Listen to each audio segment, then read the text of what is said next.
Oliy maqsadingiz nima?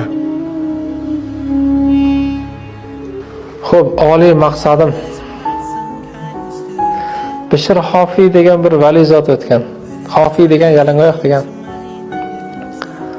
U kishi yoshligida ko'p ichadigan odam bo'lgan ekanda, onalari kechalari bilan yig'lab duo qilar ekan, Alloh shu odamga, shu bolamga tavfiq bergin deb.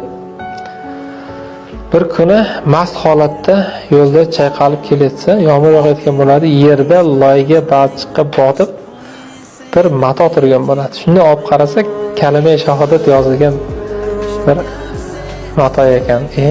Xudoning ismi yerda bunaqa behurmat turmasi kerak deb kelib yuvib, quritib devorga osib qo'yibdi-kanda. O'sha kuni kechqurun o'sha qishloqda yashaydigan bir vali zotni tushiga kirgan ekan. Tushida shunday ovoz kelibdiki, Bishrga borib aytgan, u bizni ismimizni aziz qildi, biz uni azizlardan qilib qo'ydik. U bizni ismimizni pokladi, biz uni qalbini poklab qo'ydik. Biz uni azizlarni ro'yxatiga kirgizib qo'ydik deb. Uyg'onsa, qarasa o'sha aravacha yuradigan Bishr, "Ya" debdi, "Shaytoniy tush bo'ldi shekilli" deb borib aytmabdi. Ikkinchi kun ham shu tushni ko'radi. Uchinchi kun ham shu tushni ko'rgandan keyin, "Ha, bu haqiqatda bir ilhom bo'lyapti" deb borsa, yana o'sha qovoqxonada turgan ekanlarda. Eshik taqillatib, "Bishrni chaqiring, xabar olib keldim" debdi. Bishrni oldiga bir xizmatchi kelib, "Sizga xabar olib kelishdi" desa, chiqmasdan "Kimdan xabar olib kelibdi" deb qaytarib jo'natadi xizmatkor. "Kimdan xabar olib keldingiz" desa, "Olamlar Robbisidan xabar olib keldim" dedi. Keyin kelib turib, o'sha olamlar Robbisidan xabar olib kelibdi desa, Bishr Hofiy titrab ketgan ekan. Ko'zlaridan shashqator yoshlar oqib ketgan ekan.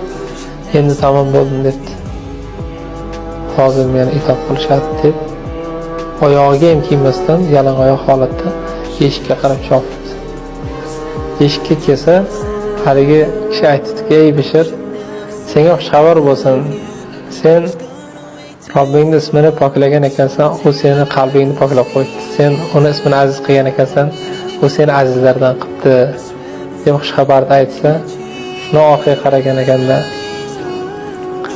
"Endi sizlar bilan ayriladigan vaqtim keldi" deb shu chiqqandan qaytib kelmagan ekan. O'sha yalangoyoq chiqqanlarda umrlar davomida hech qachon oyoq kiyim kiymagan ekanlar. Bu kishini yalang oyoqliklarini hurmati otlar ko'chaga deydi tezak qilmagan dedi. Men o'sha